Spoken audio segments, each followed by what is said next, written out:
क्या आपकी सूरत हाजिर है। मेरे साथ दोस्त ठीक ठाक होंगे और आपके बर्ड भी ठीक ठाक होंगे।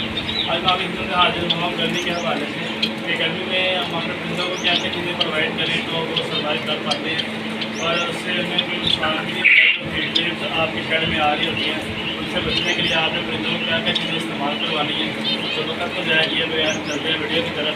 इंशाल्लाह ताला उम्मीद है आज की वीडियो आपको पसंद आएगी। सबसे पहले आपने अपने केज के अंदर खुले बर्तन में पानी रखना है, जो कि ख़ास करके जावा के लिए है। जावा को आपको पता होगा कि नहाने की आदत होती है, तो गर्मी को दूर करने के लिए वो खुद नहाना शुरू कर देते हैं। अगर आप उनके पास खुला पानी रख देते हैं तो उनके लिए ईजी हो जाता है। जैसे कि मेरी कॉलोनी लगे हुए है, मैंने उसके अंदर एक खुला पानी रखा हुआ है। तकरीबन कह लें मेरा इसमें 60-70 पेड़ लगा हुआ है। तो उसके अंदर मैंने ये देखें काफ़ी बर्ड्स नहा के अपने फिदर्स को खुशक कर रहे हैं। तो काफ़ी नहाएंगे अभी जाके दोबारा से, जो नहा चुके हैं वो भी आपको मैंने दिखा दी है। तो इस तरह अगर आपने कॉलोनियाँ लगाई हुई हैं तो आपको इसके अंदर नहाने के लिए पानी प्रोवाइड करना पड़ेगा इनको, ताकि ये नहा कर अपनी गर्मी को दूर कर सकें। और आपको मैं बता चुका हूँ पहले भी अपनी लास्ट वीडियो में कि गर्मी बहुत ज़्यादा हो गई है। इस टाइम मैंने बड़ा कूलर लगाया हुआ है, तकरीबन कह लें कूलर लगा के भी टेम्परेचर जो है वो 34.2 है। तो इसके साथ ही मैंने टेम्परेचर को मेंटेन करने के लिए कूलर का इस्तेमाल किया है, ताकि बर्ड्स को गर्मी लगने से बचाया जा सके। गर्मी लगने से बचाया जा सके इसका मतलब ये है कि बर्ड स्लीप ले जाता है, या बर्ड को जब हीट हो जाए तो वो खाना पीना छोड़ देता है, इवन आस्ता आस्ता वो एक्सपायर हो जाता है। तो जो बेसिक चीज़ें हैं वो ये हैं कि आपने इनका जो ब्रीडिंग बॉक्स है वो तो हटा ही देने हैं। और दूसरा, अगर किसी में आपकी ब्रीड लास्ट क्लच लेट हो गया हुआ है, पल रहा है, तो आपने उनमें इस तरीके से पलवाना है कि आपका नुकसान भी ना हो और आपके बर्ड्स का नुकसान भी ना हो। जैसे कि मेरे पास ये है फिर इसके पास बच्चे पाल रहे हैं। इसके बाद मैंने पार्पुर अल्बाइनो के बच्चे फॉस्टर किए हुए हैं, और इसके बाद एक ब्लू फिशरी का पीस पाल रहा है और एक अल्बाइनो रेड है इसका मैंने किया ये है कि मैंने इसको वायर डाल दी हुई है, ताकि ये इसकी वेंटिलेशन का भी मसला हल हो जाए। ताकि इसका वेंटिलेशन का मसला, ये वायर डाली हुई है इसके अंदर, तकरीबन कह लें कि ये मेरी फिंगर्स आराम से अंदर जा सकी हैं, इनको हवा अंदर इजीली वेंटिलेशन होती रही, इनको मसला ना हो। इसी तरह से यहाँ पे मेरे बर्ड्स जो रेस्ट पे भेज दिए हैं, मैंने काफ़ी बर्ड्स मेरे रेस्ट पे आ गए हैं और चंद के ही बच्चे पाल रहे हैं। तकरीबन कह लें यहाँ पे भी एक पेड़ के बच्चे पाल रहे हैं, इनको भी मैंने वायर डाली हुई है। ये मैं आपको दिखाता हूँ, ये आगे इनके बच्चे।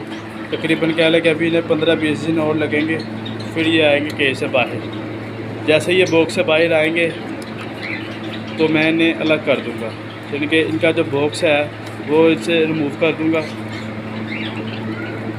और इसी तरह यहाँ पे मेरे पास बच्चे पाल रहे हैं। तो यही है तरीक़ाकार, आप जितनी इनकी केयर कर सकें कर लें। यहाँ पे मेरे पास रेड पाइट का पेयर लगा हुआ है, डायमंड की फ़ीमेल है, इसका ब्रीड आई हुई है मेरे पास। तो इनका समझ ये भी लास्ट क्लच है। इधर भी डायमंड की फ़ीमेल है और रेड का मेल है मेरे पास, तो उनकी भी ब्रीड आई है माशाल्लाह से। एक रेड का बच्चा निकाला है इन्होंने, एक डायमंड वाइट का निकाला हुआ है। तो इसी तरह इधर ये मेरे पास पेयर लगा हुआ है। इसके बाद यहाँ पे पेड़ को मैंने रेस्ट पे भेज दिया हुआ है, रेड के और जो पेयर मेरे हाथ को मिक्स कर दिया हुआ मैंने इसके अंदर। और कोशिश आपने यही करनी है कि अब 2 से 2.5 माह जो है इनको प्रॉपर रेस्ट दी जाए, और रेस्ट के दौरान आप इनकी डाइट का बहुत अच्छे तरीके से ख्याल रखें। मैं आपको अपनी नेक्स्ट वीडियो में बताऊंगा कि इनको सॉफ्ट फूड में अब क्या देना है आपने, और किस क्वांटिटी में देना है और किस लिहाज से देना है। यहाँ पे मैंने अपने सारे पेयर अलग कर लिए हैं, यानी कि ये रेस्ट पे हैं सारे पेयर। यहाँ मेरे पास क्रीमिनो और डेकिनो का पेड़ लगा हुआ है, तकरीबन सारे पेड़। और ये देखें माशाल्लाह से, आपको पता है इतने टेम्परेचर में बर्ड जो होता है वो हाँफना शुरू कर देता है, इसका मुंह खुला हो जाता है। तो अल्लाह की मेहरबानी से टेम्परेचर मेंटेन किया हुआ है, जिसकी वजह से बर्ड्स टेम्परेचर 35 पे भी चला जाए बर्ड्स इजीली बैठे होते हैं, क्योंकि वेंटिलेशन का अच्छा इंतज़ाम किया हुआ है। यहाँ पे मेरा कोकटेल का पेड़ है, ऐसे रेस्ट में भेजा हुआ है मैंने। यहाँ पे इसका ब्रीड आई हुई है, ये लास्ट ब्रीड या लास्ट क्लच होगा इसका। और इधर भी इसका बच्चा पाल रहा है इसका डब का, तो इंशाल्लाह ताला ये भी लास्ट होगा। इधर हमारे पीसेस जो हैं हमने बेंगलाइज को इकट्ठा कर दिया हुआ है, ताकि इनसे ब्रीड रोक दी हुई है, इन्हें इकट्ठा छोड़ दिया हुआ है। और इधर हमने अपने फिंच को इनके स्टे दे दिया हुआ है ताकि ये इजी हो जाए। अब ये 2 माह तकरीबन कह लें आपने ब्रीड के बारे में सोचना भी नहीं है, क्योंकि अगर आप इन 2 माह में ब्रीड के बारे में सोचते हैं तो आपके बर्ड का नुकसान भी होगा, और दूसरा ब्रीड आ भी गई तो ब्रीड 100 में से कह लें कि 90% चांस यही है कि ब्रीड पलेगी नहीं, क्योंकि मौसम बहुत ख़राब हो गया हुआ है। हबस के अलावा टाइम से पहले गर्मी में हबस बहुत ज़्यादा आ गया हुआ है। अक्सर औकात आप इसको कहते हैं सावन भादों के महीने में हबस होता है, बट इस बार जल्दी स्टार्ट हो गया हुआ, हबस के दिन पहले शुरू हो गए हैं। इसीलिए मैंने यहाँ पे गोल्डियन को भी अपने ये स्टे कर दिया हुआ है, इनकी ब्रीड भी रोक दी हुई है। अब यहाँ पे मेरे को जावा के पट्टे निकले हुए थे लास्ट क्लच के, उन्हें मैंने होल्ड किया हुआ है,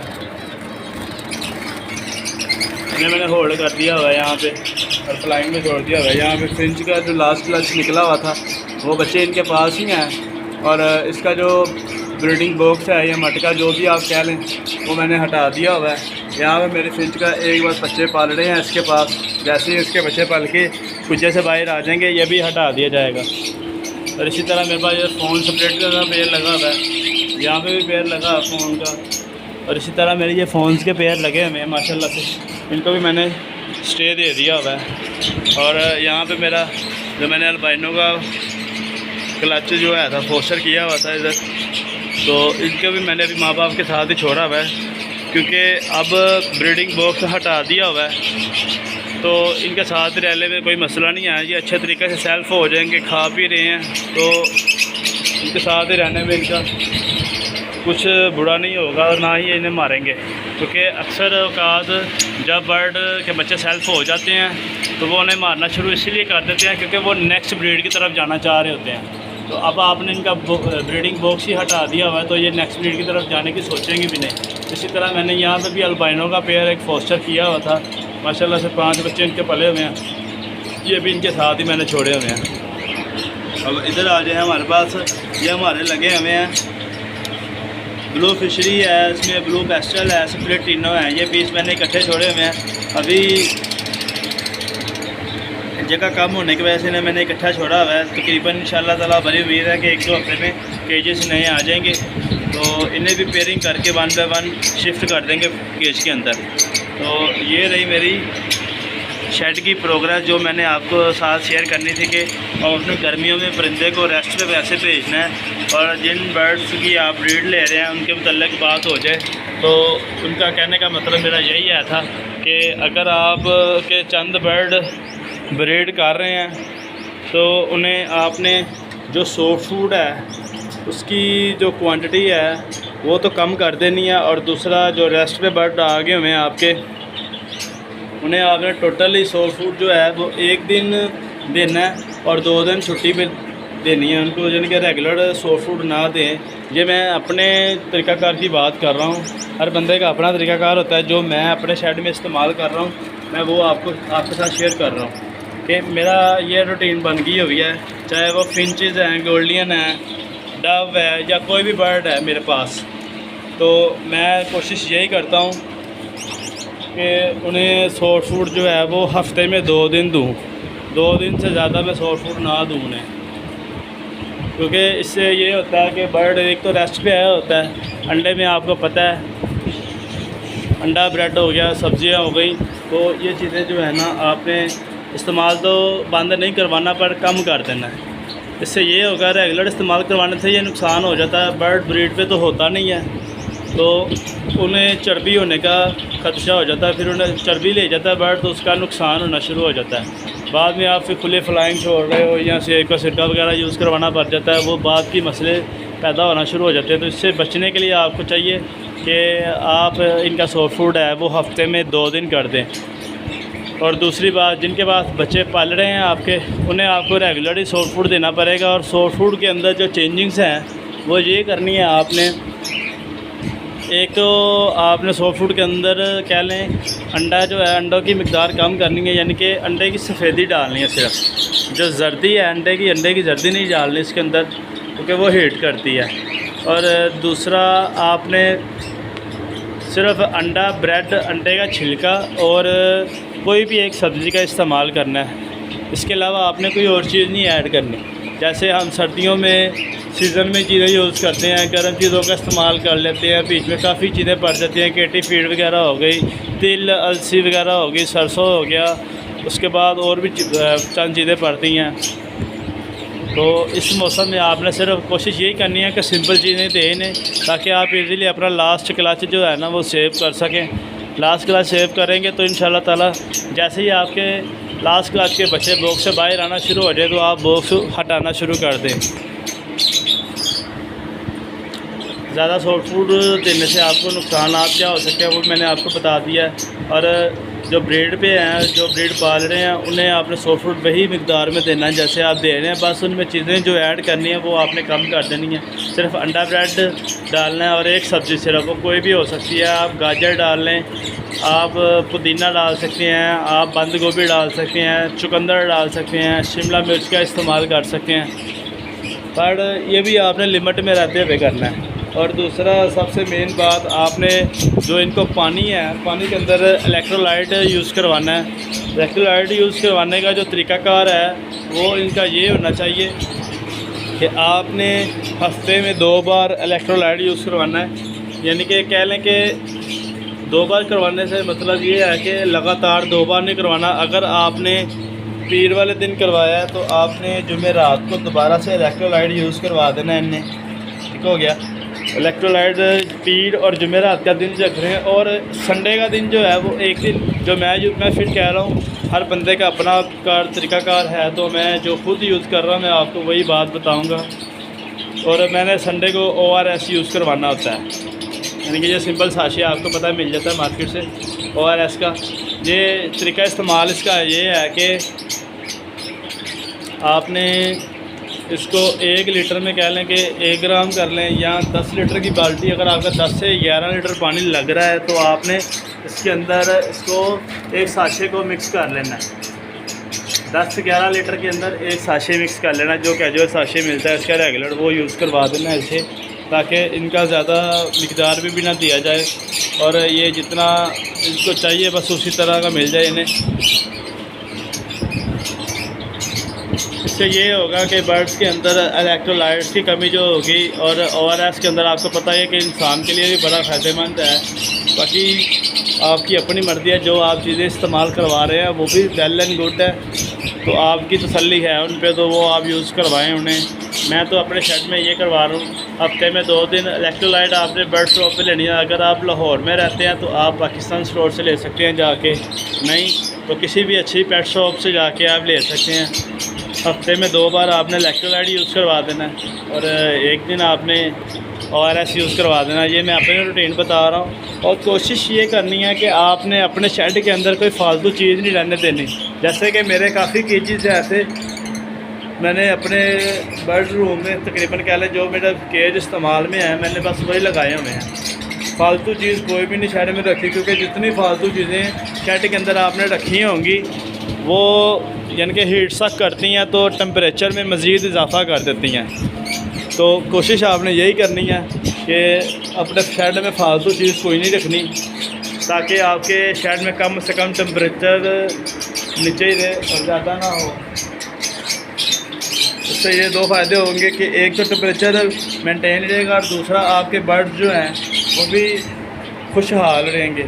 और दूसरा इस मौसम में कई बर्ड्स अगर मोल्ड पे जाते हैं, जैसे कि ये बर्ड मेरा मादी है, ये इसको मोल्ड पे चली गई है, तो इसे शावर करना है आपने डेली। 1 टाइम या 2 टाइम आपने शावर कर देना। इससे ये होगा कि इसके जो फीदर्स हैं, जो पर इसके निकल गए हुए हैं, वो नए आने में मदद करेंगे इंशाल्लाह। सर्दियों में मोल्ड इजीली क्लियर हो जाता है क्योंकि हवा में नमी ज़्यादा होती है, तो गर्मियों में हीट होती है और इसके जो नए पंख आ रहे होते हैं उन्हें निकलने में वो हार्ड हो जाते हैं, तो उन्हें मसला होता है। तो इसे आपने शावर कर देना, इससे ये भीग जाएगी फौरी तौर पे पूरे, और जो इसके पर वगैरह निकल रहे होंगे उसमें इसको आसानी पैदा होगी अपने पर को मुकम्मल करने में, अपना मोल्ड क्लियर करने में, इससे ना आसानी पैदा होगी। और अपने शेड की खास करके सफाई का ख्याल आपने बहुत ज़्यादा करना है। ये टेम्परेचर इस टेम्परेचर में और इस मौसम में बैक्टीरिया वगैरह हो जाता है बहुत ज़्यादा। तो आपने अपने शेड की और आपकी केजेस वगैरह की सफाई करनी है और उसके बाद आप कूपस का इस्तेमाल ज़रूर करें।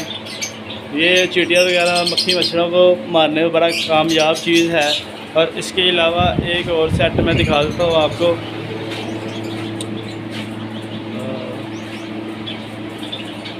टैग वापर आ रहा है मेरे पास, मिल नहीं रहा, तो चलो विरकोनेस्टा मिलता है साशे।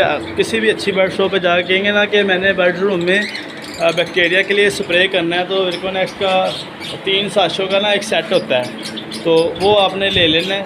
उसको मिकदार भी वही शॉपकीपर आपको बता देंगे, तो उसी कोई मिकदार को आपने फॉलो करते हुए वो चीज़ का इस्तेमाल करवाना है। इससे इंशाल्लाह ताला आपके शेड रूम में बैक्टीरिया वगैरह भी कम हो जाएगा, इवन कम नहीं ख़त्म ही हो जाएगा।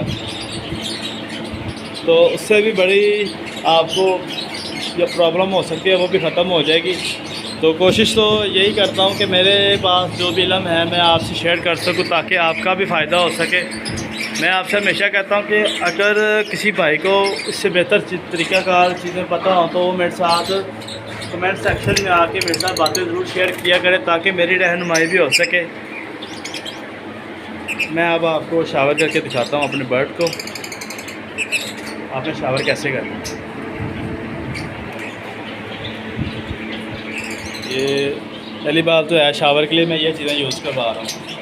ये कॉमन ही मिल जाता है, आपको पता होगा। स्प्रे के लिए और शावर के लिए ये चीज़ें तो हम टेस्ट कर लेंगे, इसका जो पानी का रेशियो है वो ठीक कर लेंगे। अब इसे हम शावर करेंगे। इस तरह आपने बड़ा अच्छे तरीके से इसको शावर करना ताकि ये इजीली सारा कुछ भीग जाए।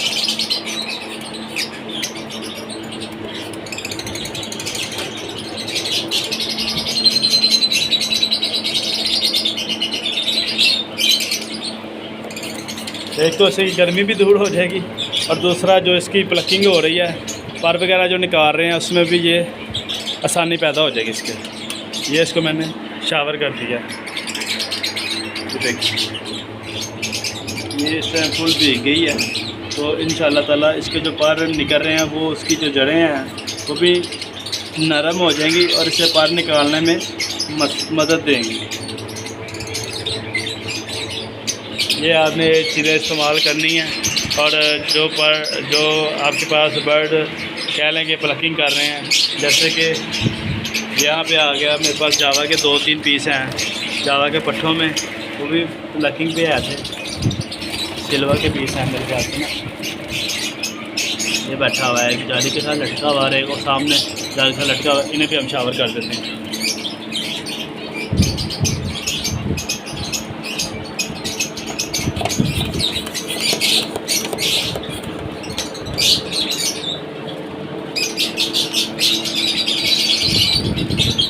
ये सारा शावर आपने अच्छे तरीके से कर लेना ताकि ये इनकी गर्मी भी दूर हो जाए और इनका जो परों का मसला हुआ वो भी ठीक हो जाए।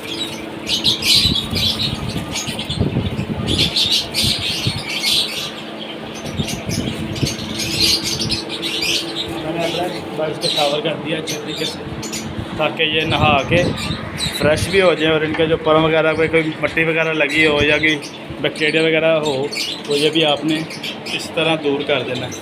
तो उम्मीद है आज की वीडियो भी आपको पसंद आई होगी। अगर वीडियो पसंद आई है तो वीडियो को लाइक शेयर और कमेंट करना ना भूलिएगा। मिलते हैं नेक्स्ट वीडियो में। इम्तियाज़ को दीजिए इजाज़त। अल्लाह हाफ़िज़।